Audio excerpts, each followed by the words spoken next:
Shalom, friends! Welcome to Orange Socks, a podcast celebrating Jewish creativity.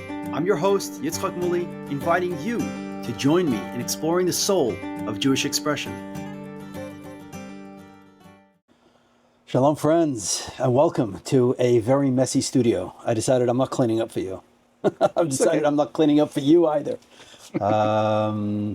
Finally back in the studio. I've been recording all over the place. And I have the pleasure to have Yaakov Jaffe with me. So, Yaakov Jaffe? Jaffe. It's so nice to be here. It's so good to see you. You're just Yakov. You're Yakov the dancer to me. Yakov the dancer, that's great. Yeah. That's my MO since I was 3 years old. Yeah? Yeah. Really? I've been moving and shaking and exploring through movement since I was little, as all little kids do, but I just never grew up in that aspect. Right. Thank God. And it's taken me on an adventure of a lifetime. It actually took me into the search for my spiritual identity and life when I became frum. I was 30 years old. And that was all because of dancing. So it runs very deep in me. Your journey to Frumkeit, your journey to Yiddishkeit, yeah. Judaism. Basically, my journey to and my just presentation of it for the first time. All right, so start at the beginning, because I don't know the whole story. I only know part two, or whatever that is. So I grew up in Kansas City, Missouri, actually in Menorah Hospital. Doesn't exist anymore, but for all the Kansas City folks, they'll know if they're old enough. Okay. And I grew up, I had several sisters above me that took like ballet classes, and I was a little toddler, and they had like toddler tumbling and movement with like instruments and shakers and sticks, and my mom said, go to the class when I pick up the girls, and I did, and I loved it, and I just stayed there and took whatever classes in that studio. It was a wonderful place with really dedicated teachers. And then I just started on my journey, study classical dance and Spanish classical dance and flamenco and jazz and tap and Russian character. And as I progressed, of course, I performed along the way, and I got a lot of opportunities, thank God, with sometimes orchestras in youth productions, full productions of like some of the classic ballets and other modern choreography that whatever teacher that was in the studio. So all in Kansas City. All in Kansas City, yeah. That's pretty impressive for Kansas City. Yeah. That shows my knowledge of Kansas City. Kansas City is pretty developed in a lot of different ways. A lot in music, a lot in jazz music. Right. And there was always a very strong, classical component of the music and art. They have sports and industry and institutions, social institutions. It's a pretty happening place. Right. I haven't been there in a while, but I hear good things. I have some siblings still there. Is your mom still there? My mom is in Sheepshead Bay here. This part of the country in Brooklyn. It's thanks to your mom that we met, but we'll get to that later. She's my biggest supporter. That's awesome. That's awesome. I feel very, very fortunate to have a mother who always told me to press forward and not let anybody get in the way if I really, really thought it was the right thing. Right. And without that encouragement and advice and example, I never would have been able to make it through to where I've come, right, and where I'm going. Yes. So let's get back to that story, because so you danced as a kid. You danced through high school. Yeah, and in the summers there'd be these types of like sleepaway camps, but they'd be like very serious professional programs in the summer for aspiring professional dancers. By audition, it was very difficult to get in. It was very rigorous, and so I went to different programs along the way in the summers, and ended up going to, in Boston, there was the Boston Ballet had a program for students in the summer, potential, professional dancers, and segueing into that. And I became very keen on becoming a professional ballet dancer. Up until I was about 17, 18. And then I had a little bit more experience with modern dance and different forms of dance. And my curiosity was so piqued because every time you do a different type of dance, because you're using your body, your entire existence is different. There's a different poise, different way you relate to music, a different way you even feel about yourself, because certain dance forms, elicit different, mental states. If you can think a classical ballet mental state is very different than a state if you're doing Russian character dancing. Very different. And is it the dance itself that creates the different states, or is it the music that influences the states? It's the synergy of everything. Right. So whatever culture the dance was formed in, that informs its, the way it conducts itself, and the music they choose, of course, and then their costuming and if they wear boots, if they wear whatever they traditionally wear for the type of dance, it really affects. And the dancer, if you dance different styles, which is funny, we should come back to different styles. You have different experiences of yourself.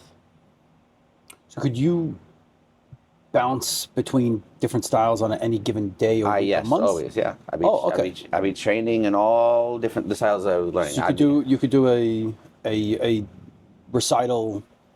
It'd be a dance concert where I'd be one doing a jazz piece, and then I'd be doing a modern dance piece, and then I'd be doing two classical pieces, one from the classical repertoire and one from the contemporary repertoire of classical. All in the same week? All in the same performance. Oh, really? And since I was a man, or a male, when I was younger, and there was not an abundance of men in dance, I got more time to perform. So I was in everything.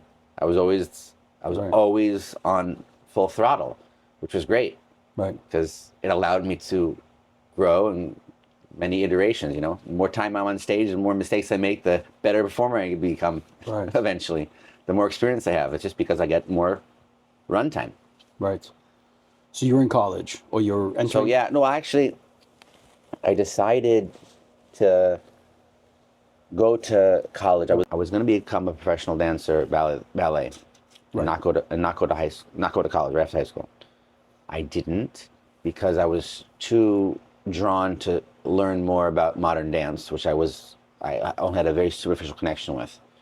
I liked it, but I was like, but then you felt that there was more to it. I just felt I needed, before I became just a ballet dancer and was in that derech, I was needing to explore more, because I knew that I had many different sides of myself and much more depth than I was aware of. But I knew it was there, and I needed to plunge in and learn more. Right. So even though I was serious and I spent the majority of my life training from the time I was 3 till then, I felt I needed more. I was exposed to more, and I was becoming a more mature person. So, of course, the different forms in dance, which were really, they're a little bit more sophisticated in a certain sense. What's more sophisticated? Certain forms of dance. Some classical forms are very simple. They're very beautiful. People become experts at it, but their form is simple. And a lot of the contemporary or modern dance works had much more complicated, much more dimensions in their form itself. So it drew a more questioning, maturing person to them. That's what I was trying to tell you. That's right. Why I was drawn to them, because I was drawn to their depth and wanted to explore it and understand it and be able to have that in my arsenal of creativity. Right. Yeah.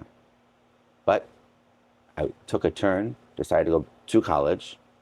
I spent 2 years in college learning two different colleges, learning all different forms, West African dance, Caribbean dance, did some like Brazilian jazz, different types of modern dance, classical again. I really, and flamenco. Flamenco has been a love of mine since the beginning. I have some sort of connection with the roots of flamenco, which by many sources say it's Jewish roots, Really?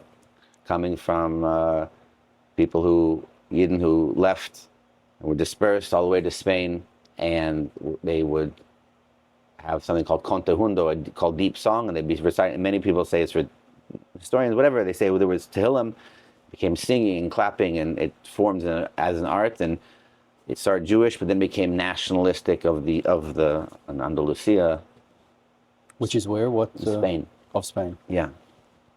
So I've always had a very close connection to it. Actually, I was privileged to live with some gypsies, literally gypsies, gitanos, who were the family was all dancers and musicians. They would teach the Boston Ballet Spanish, and then I became friends with the son, and then I spent several weeks with them in the end of the summer, dancing with them, and as their whole family were singing, dancing, clapping, and playing guitars on their porch. Wow. Very good. So I was not a trained dancer in that style, but when I was dancing with them, they understood that it's universal and doesn't make a difference. I know this style, that style, but I communicated fully with them through movement. So, I know nothing about dance. You know, we talk about Hasidic dance, but Hasidic dance, for the most part, is shuffling. I think that's the cliche of Hasidic dance. It is the cliche of Hasidic dance. I was really inspired by a story always. I can't remember the details, forgive me. Yeah, details. But the idea is there was always a dance after a Yechidus with the Rebbe. Right. And there was a very old Chassid that came out of Yechidus in his 90s and began dancing more boisterously with more vim and vigor and conviction than everybody around. And it was incredible. And this is something I connected to, because when you're dancing, the dancing is not like what you're trying to do. It happens to be that what you're trying to do is something that doesn't have kalim besides moving. Right. Right. And so it comes out that way. Right. Or you can think about it a different way. Right. But if you're able. But within Hasidic dance, it's the desire not to stand still, the desire to be moving, to communicate a passion, communicate an emotion in a greater way. But as far as I know, there really aren't moves or like a specific movement vocabulary. Right. There's no vocabulary of movement that is Hasidic dance, and something that is or isn't. You can see the youngins dancing at a wedding. Oh, that's not Hasidic dance. Or they'll take stock moves and they'll just process it because they've seen it, and it becomes kind of culturally we move in this with these motions. Right. And almost that when it becomes about the motions, then it's less about the soul of the dance. Right. That real, I suppose, real Hasidic dance is where you lose yourself, where you're just caught up in the excitement of the moment. And so whatever movements are secondary to the act of dancing, whereas some of these other forms of dancing seems to be there's the right way to do it. Ballet is ballet to the exclusion of everything else, and right. Not necessarily to the exclusion of, but each other ones are defined. Yeah. And so as much as dance is about soul, it becomes more about body expressing soul, perhaps. I don't know. I mean, it's a dance. It's a dance. No, it's a fascinating. It's a dance because there's light and there's vessel. Right. And sometimes we know that we are inspired by something and we're trying to bring it down into kalim, into vessels. So in dance, where you're so inspired that the vessels kind of appear out of necessity, so that then the vessels are just a conduit for you to get where you're going. for the light to disperse where it needs to disperse. Right. So it's out of necessity. So it's when you get it right and you're in the zone, as they say, the vessels appear as needed. Right. And if you're not in the zone, you can become fixated on the vessels, and you're trying to get the vessels to, it becomes outward. Now, there's always going to be times in a person's life, at least from what I've found in my own life, I think it's pretty common, that you're not always in the zone. Right. And you still need to perform. And you need to work. Right. And you need to produce. Right. And you need to get there.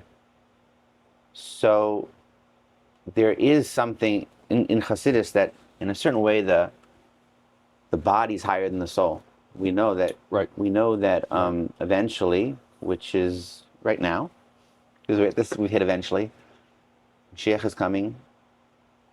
The whole order will be different, and the goof will nourish the neshama, as opposed to this understanding that we're in now, where it's the neshama is giving nourishment to the goof. Right.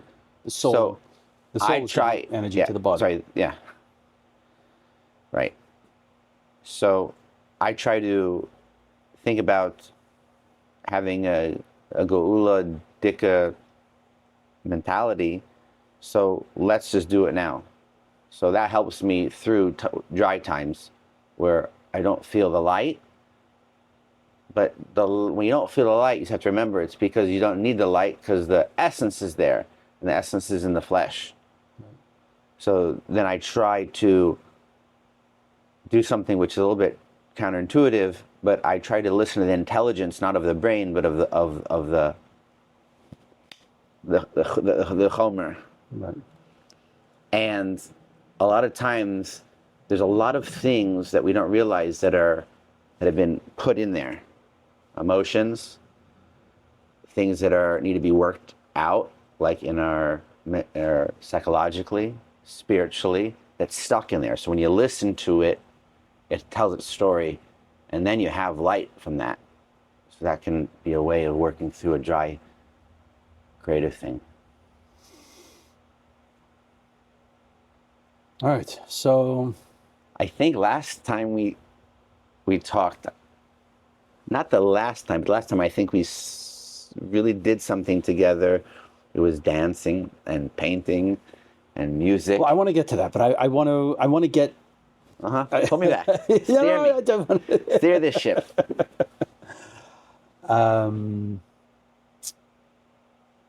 You chose contemporary dance over ballet.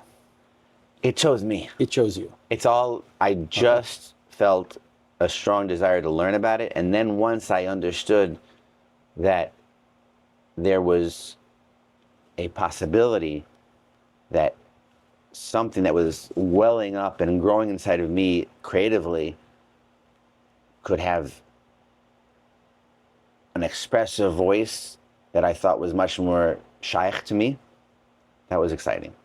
And then as I got more and more, when I could actually conceive that I could create a vehicle myself, a dance technique to do that, oh boy, was I. So in contemporary dance, you're not taking orders from someone else or direction from someone else. Well, if I'm doing my own show, you can really, or my own choreography, then I have full license. Full license to do as I see it, as it needs to be done.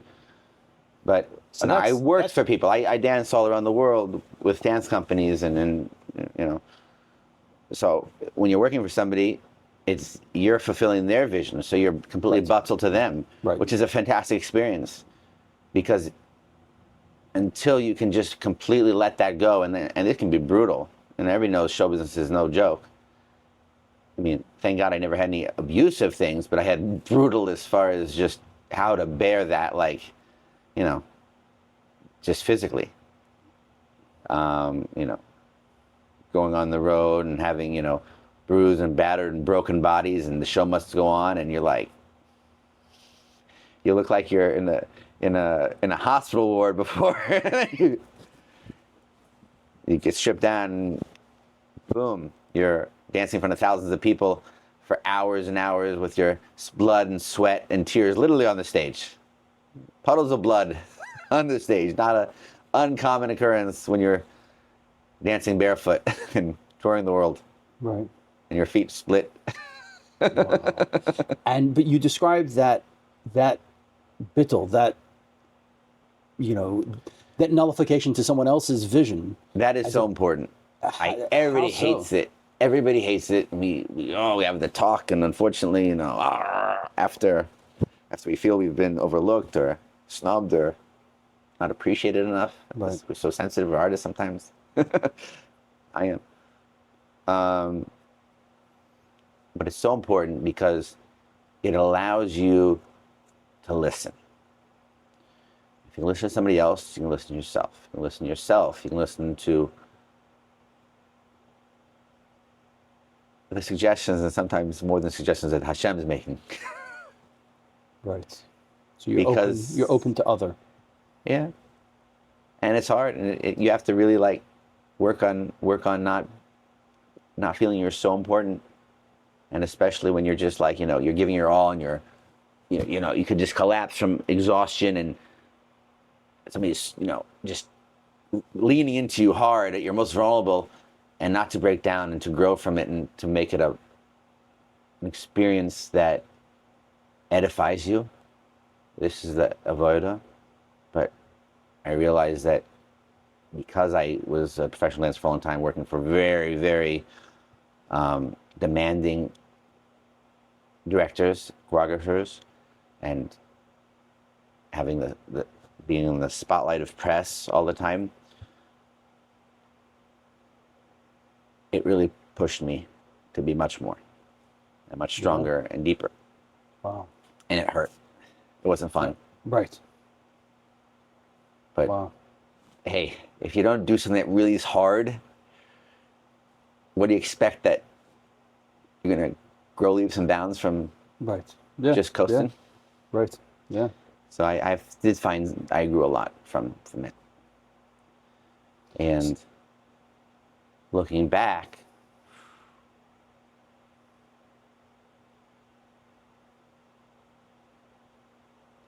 if I had an older artistic mentor that was not involved in my career specifically, he could have saved me a lot of heartache and a lot of mental anguish. Because what? Because you fought against the machine, or no? Because I didn't have perspective. And when you're struggling with that perspective, the struggle becomes much darker and harder than it needs to be. And I think that this is something, as an artist, that's essential. And it's something I've always struggled to find somebody to. I always get it indirectly, somebody in my life says something that I feel so shaykh to my art. So I get a lot of help, but it's not in the formal mentorship that I always sought. Right. And I'm still seeking. But I have been given a lot of good advice from Hashem through people.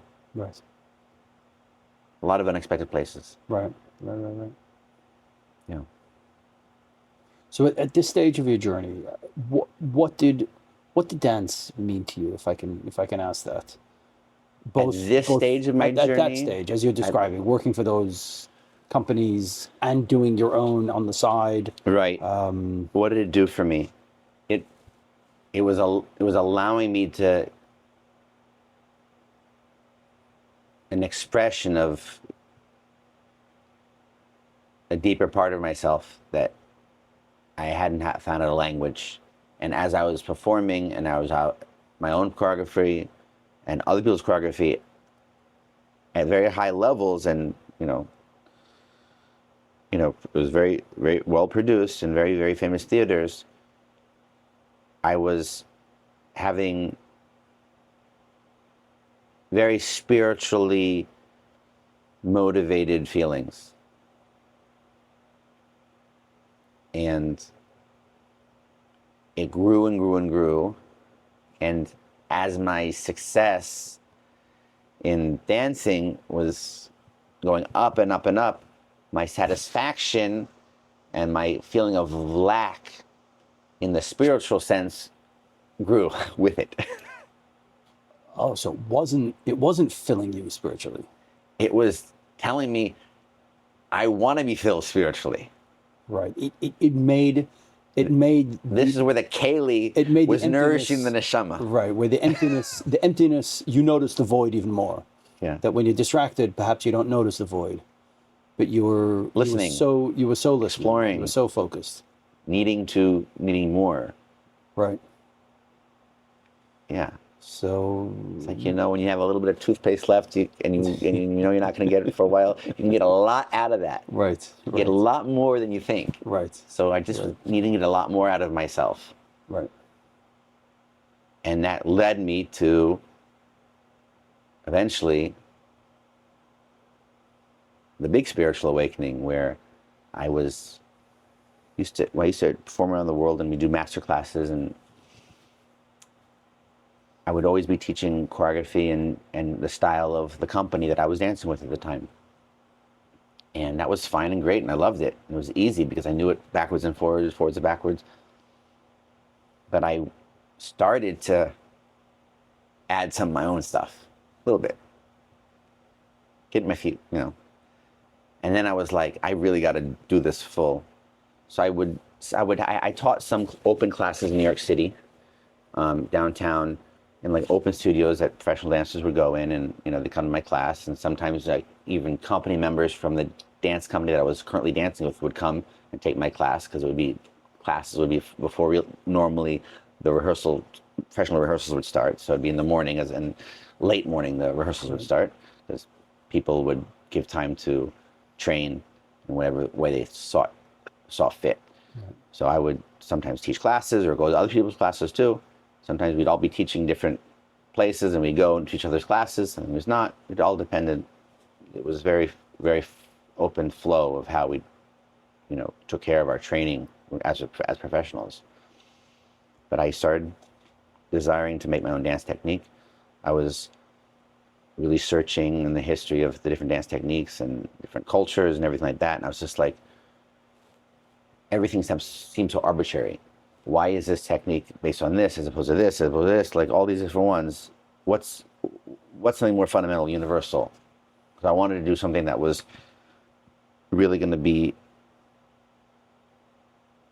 plumbed to the depth as far as I could go. And my mother had told me, and my mom, an incredibly spiritual person, creative person, she told me, you have to base your dance technique on Hebrew letters. I'm like, and for some reason, it struck me as a great idea from the beginning, even though I was like, oh, the Hebrew letters, like Aleph and Beis, right? It's the Aleph, Beis, or actually it said Bet at the time. Aleph and Bet, right? I didn't even know what they looked like. I just knew the term, like Aleph, Beis, alphabet. Right. And I decided, okay, I'll make a dance technique based on that. She said, these are the conduits of light that God creates the universe with. And I'm like, that sounds perfectly fundamental, just like what I was hoping for. Right. Even though I had no clue about anything, but right. It sounded right. It sounded good. It vibrated inside me the right way. So I started looking and doing the research, and everything was like going to this Kabbalah with a Q. It's like this new agey stuff, or not really Jewish source. And then I started seeing Jewish stuff that I knew was authentically Jewish, even though I wasn't very well schooled. But I could tell the difference. And then I just started not understanding all the references and everything, all the wording and all the language. So I was going a lot of tangential searches, and I just hit Sichas in English. Started learning the Rebbe's Sichas in English, and it just took over quickly. Like once I started learning, I just couldn't put it down, and I was reading everything, and everything else got pushed aside, and then it just changed everything. I just couldn't learn enough. All on the iPhone. Just on iPhone, your own? On my own, yeah. What year? What year was this? 2008. Okay. Maybe, yeah. I used to be behind stage before the curtain go up with listening to shirim, like stretching in the splits, upside down with holding the phone as I was, up. And I heard the music coming up. We have like 30 seconds, okay? Put my phone, turn it off, put it on the side. And I was constantly listening. It was like I became addicted to it. What was it? What? So many things. It's hard to say it was like a one thing, but I was like a sponge, a dry sponge. Everything was nourishing. I didn't know about anything. I mean, my Jewish education was extremely thin, extremely. Most normal New Yorkers knew what I know, more than I know. Right. Living in the Midwest, I knew about certain Jewish ideas. There's something called kosher. Okay, you don't eat pork. Milk and meat, something you're not really supposed to do it together or at the same time. I didn't really know something about it. Right. That was the level. Just, I knew very little. And I was always a very, I always believed in God. I knew two tefillos my life. My mom taught me, couldn't read, but my mom taught me Modani and Shema. And what else do you need? I would say that all the time when I needed to, especially before performing, before curtain would go up. Usually I would say Shema. I always felt the spiritual and the creative were the same energy. Always. And it's always how it's been for me. Spirituality and creativity are the same thing, whether it's creativity in intellect, creativity in how can I do something nice for somebody in a way which is being appreciative? How can I be creative about it? Or how can I make something beautiful, meaningful? Music, how I do music. I write poetry, lyrics. I dance. I'm trying to put it all together, actually. Trying to take a lot of different avodas from a lot of different times in my life and put them together. Yeah, no, build with it. And what can I say? I also have a quasi-intellectual desire to write certain articles about things that I find important, that I think that sometimes need to be said.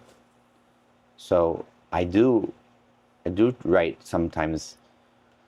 They're not Torah articles, they're not Torah ideas only, they're Torah ideas mixed with my own hergish about technology. Your understanding of. Yeah, my experience with, my understanding of, my hopes, desires, and dreams of using. Right. But yeah, I do find that my creative energy, I always identify myself as a dancer and a movement guy. So when you found, going back to your story, when you found Sichos in English, and you started learning, at what point did it go from a solo exploration into finding a Jewish community, or did it not? So it happened really fast, and a lot. It happened very condensed because I was on a long tour in Europe, like 2.5 months with teaching at the end, and so like I spent 10 to 15 hours a day listening to shirim. Wow. The entire time. Right. Probably even on Shabbos, unfortunately, but yeah. Right. I was still not even understanding Shabbos really.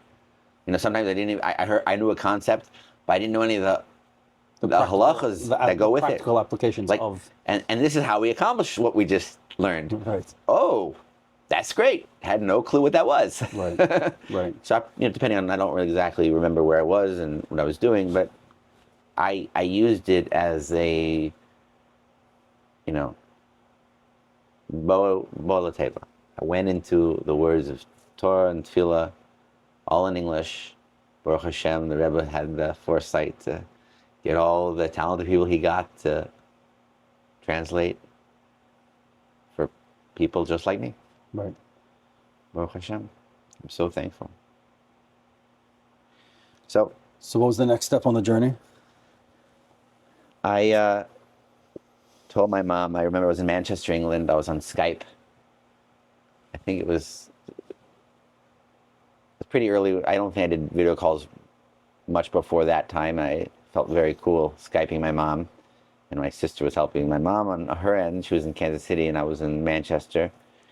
And I told her, I'm becoming religious. I don't think I knew the word from. I'm gonna keep a religious Jewish life. Do you know what that meant at the time? I had inklings in many different directions what that meant, but You were determined. I was so taken by the Rebbe, I would do anything. Wow. Anything. I mean, I would have done anything. And what I did was something probably he would have approved of. I went to yeshiva. I started I got hooked up with a shliach named Shmuley Lane in Williamsburg, hipster part of Williamsburg.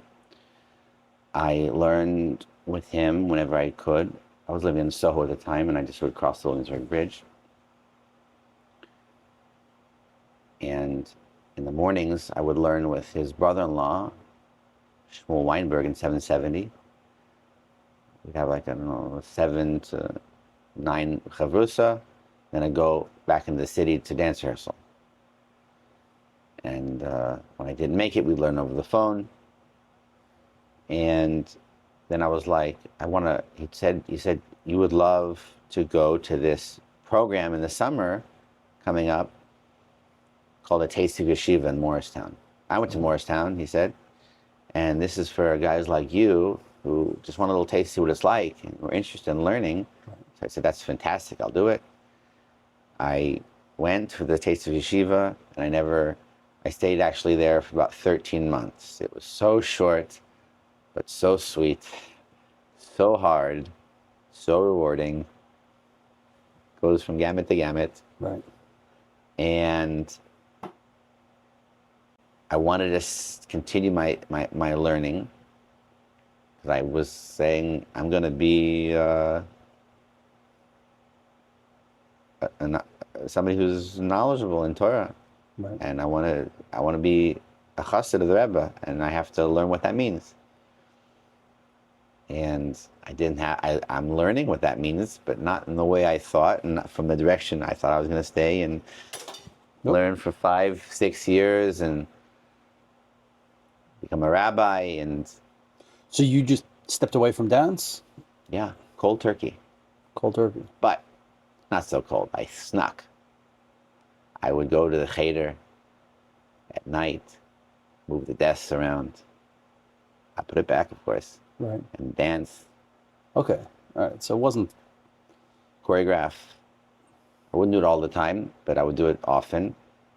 And I knew that it was kind of like nothing was happening immediate with that, but I wanted to tell myself that all this other stuff, all the dancing, all the creative stuff I do has a real purpose, and I'm not letting it go. right. I'm not working on it, but I'm doing it. I'm embodying it as a reminder. Right. So that's why I think I did it. And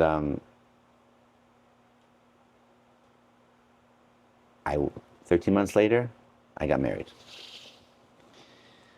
And that was incredible. I remember my mashpia said, "Are you ready to get married, do you think?" I go, "I'm absolutely not ready to get married. I want to stay in yeshiva and learn and do this. And he's like, "Perfect." Let me see if I know this person you're interested in meeting. Right. Oh, I absolutely know this person. Yes, I approve. Let's get things going. Right. And we did. And it was great. Baruch Hashem. And so my journey was like from dancing in front of thousands of people in a non-Jewish environment to getting married as a Hasidic Jew,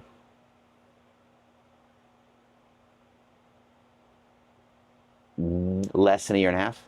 Wow. That's a hell of a transition. And I have to say, it was very difficult, but there was no other way for me to do it. When you're when you're running to good something that's good, and you're running away from something that's bad at the same time, Right. it's a good recipe It's a good to recipe. get somewhere. I was running away from something very bad, and I was running not to... everything about dance was bad. No. But what I'm saying is not dance or art or creative things at all. But I'm saying how it was employed. Right. The kavana. Was there a steer with a neshama? Right. Did it translate? If it was in line with your soul or not? Correct. Right. Right. Did it really support your soul mission? My soul mission? Or was it not really doing that? Because I didn't really know what that was, and I didn't really have the knowledge to even investigate. So what was the dancing like at your wedding? My wedding. Oh my gosh. It was so... Were you able to bring these two worlds together? No, I was shuffling, but joyously. Yeah, people always ask me on social events, dance, this. I'm like, I'm not that kind of dancer. There are so many talented people that can just on audience at a wedding or this or that. And if I wanted to, I probably could. But you could. But it's just not in me. Why? I don't understand. How come at your wedding, I mean, you're still extremely fit. You were just a year and a half away from dancing on stage in front of thousands, as you said. There was no part of your soul that wanted to express itself in those vocabulary? Or is it, or did, as you refer to it, shuffling itself, did that express your soul adequately at your wedding? No, I have to probably say that... Or were you holding yourself back in some way? I wished I would have been at a place where I could have bridged those two worlds together. I wasn't. Things were still so new. There's so much information. I mean, I was learning Aleph Beis 13 months earlier. Right. Like literally. Right.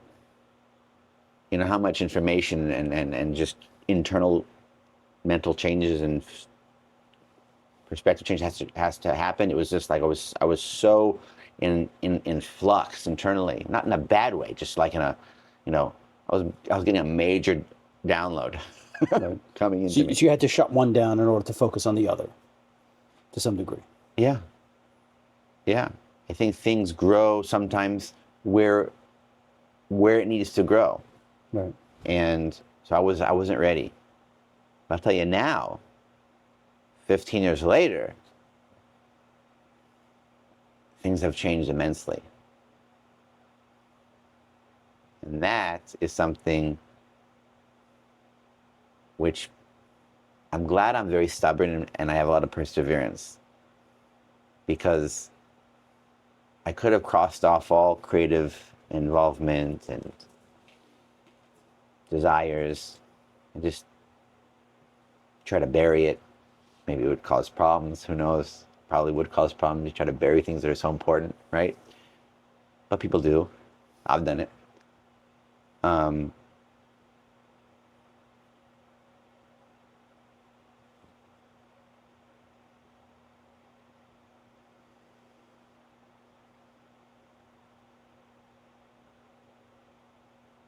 don't know how to answer, because I know what I would like to say, but I'm not sure if I really know that's the real truth, my truth. What I'd like to say is,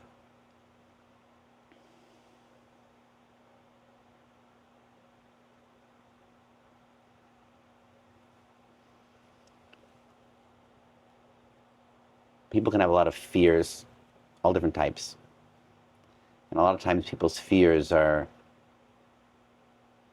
things that they've kind of told themselves, this is who you are.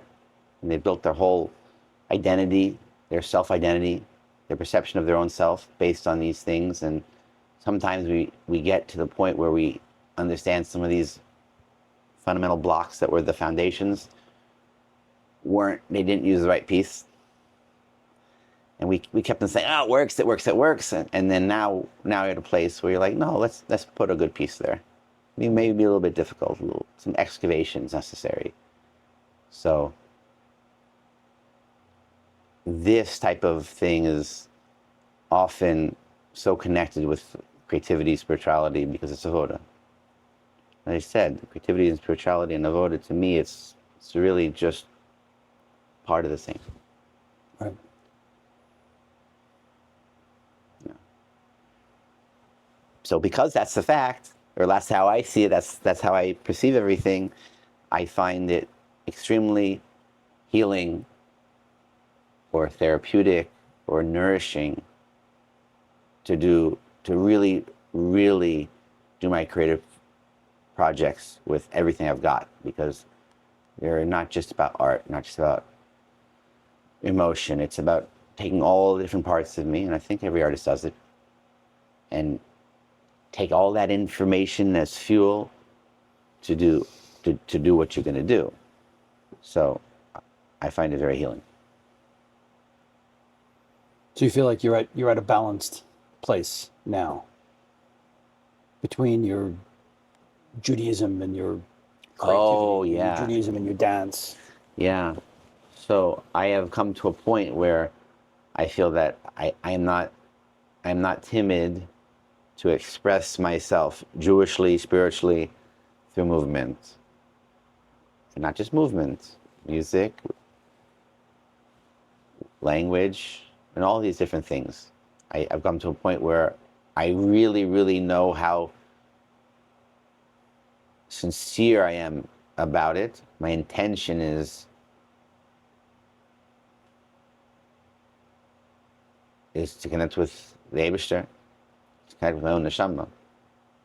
So, because once I make it that, once I understand it really that way, everything becomes different. And my fears, we had a lot of fears, they melt away.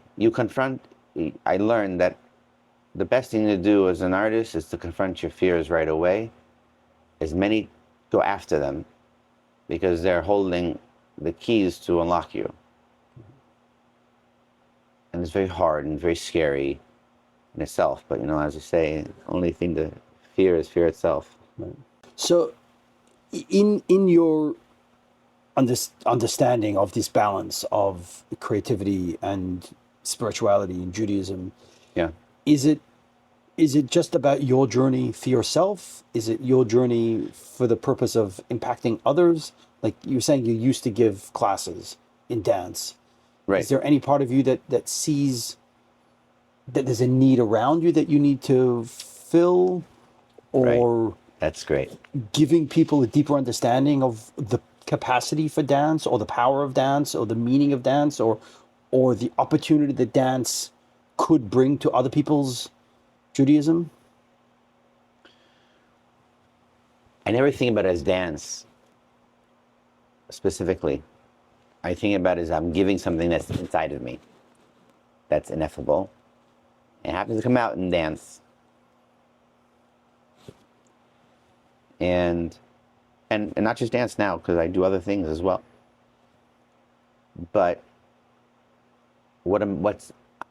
I feel that one of the things that is specifically a Gula concept is that the body is going to take the dynamic of body and soul will be different. And the body will be able to convey very, very important things. And right seconds before Gula happens, I just feel that right now, I'm going to beat it to the punch. I want to create this Geula sensation in the body now. Make it now. Why not? Why am I waiting? It's happening in a second, and I'll go first. I'll be pushy. Right. It's okay. That's kind of why I do it. That's my motivation. Is it personal? Yes. Is it collective? Yes. Is it essential? Yes. It's everything. Right. So I'm not a real like showman. That's not my personality. But when I do something, it's with complete conviction. So if I'm not in the zone, I can't do it with complete conviction. So like when people ask me to dance in certain social ways, I don't have that conviction usually. It just kind of crawls up and says, no, it's like, I'll just be like everyone else. Don't spotlight me. Right. But in certain ways where I guess when I do my artistic projects, I'm in a way where I'm like, okay, this is it. I'm ready to expose myself completely, be completely vulnerable, and do it. But maybe not. Me personally, I'm not a kind of guy who can do it like on call at social situations. I mean, sometimes yes, sometimes no. But most of the time, I'm just a little shy. Right. But it behooves us to share. There was a time that I got you to dance in front of a crowd. Yeah, no, that was so exhilarating. That was so we'll share really that fun. story. And it started with your mother. I was passing through Kansas. I was doing an art show for Chabad of Kansas, and I shared my story of, the title of my speech, "What's a Good Jewish Rabbi Doing Painting?" and talking about finding harmony between creativity and the Judaism. And your mother made a beeline for me afterward and says, "Well, my son's a dancer, and he was dancing all over the world, and then he gave it all up for his Judaism." I'm like, "But no, that doesn't work." And I meant to reach out to you, and I forget the sequence of events, but I reached out to you, and nothing ever happened.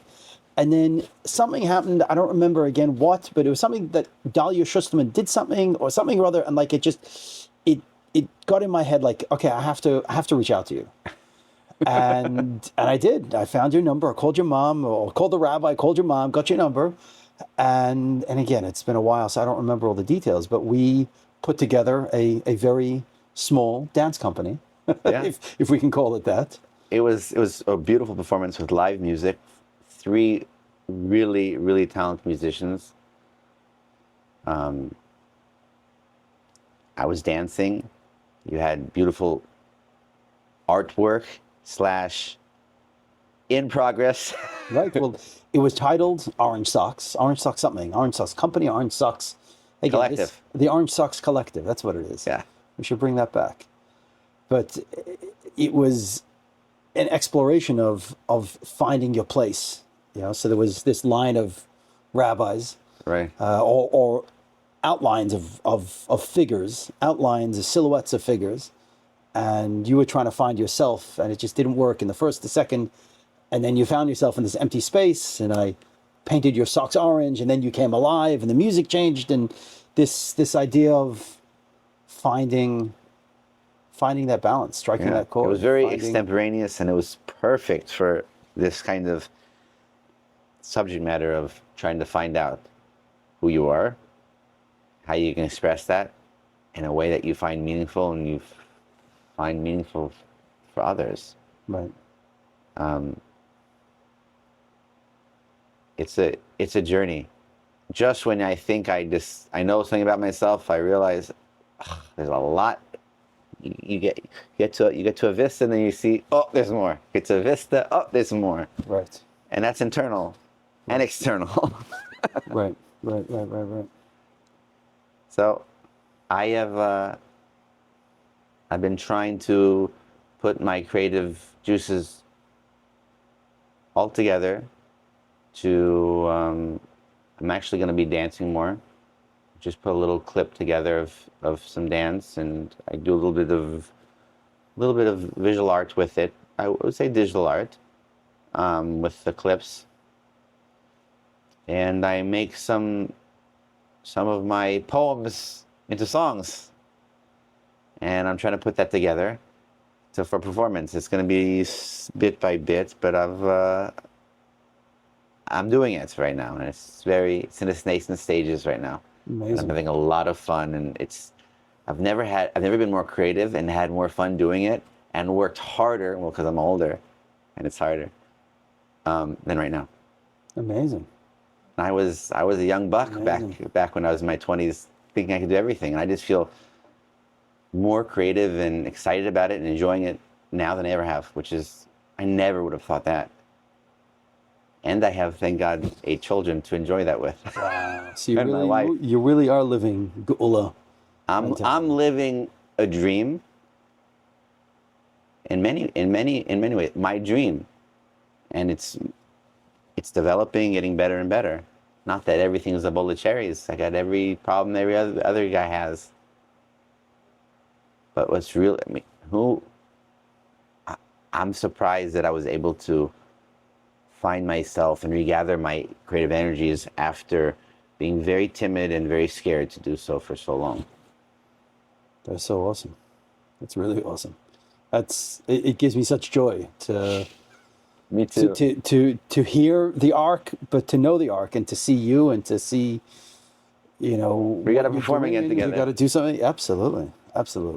Because it's every moment's full with possibility, and we got to make a move. Amen. All right, so Yakov, got one more question for you. Yeah. What's your advice? What's your advice for young creators, for them to find their orange socks, their dancing socks, their creativity? I think it's a two-pronged approach. One is that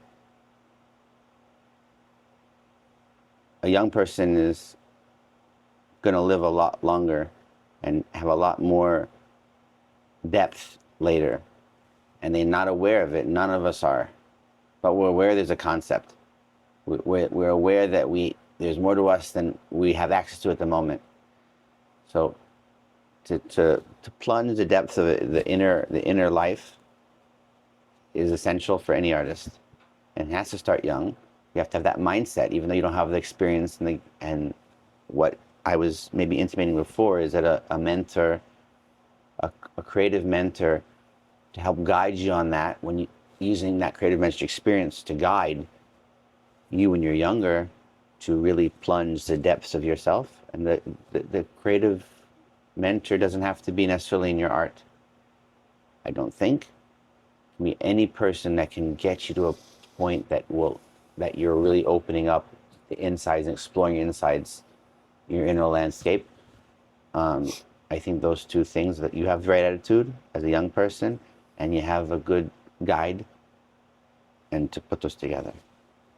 Okay. Amen. Yeah. Yaakov, thank you so much. So good to see you.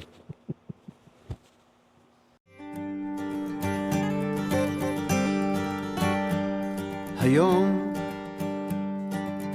נעשה משהו בלתי נשכח,